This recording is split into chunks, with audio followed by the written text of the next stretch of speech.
medborgare.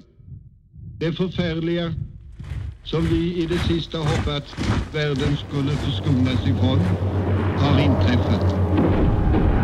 Ett nytt stort krig har brutit ut. Det mörknar i världen. Det gäller en strid på liv och död.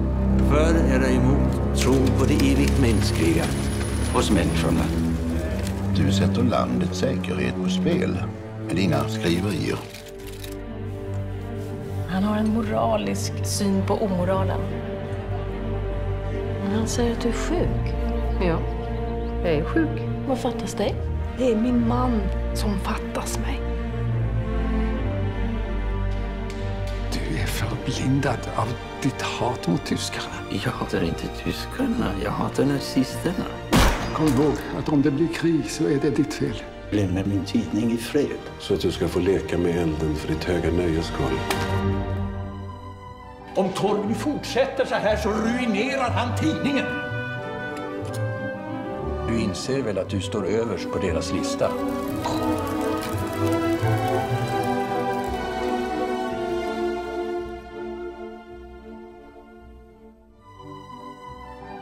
Vems talan för du, Torgny Segerstedt? Yttrandefrihetens och mitt samvetes.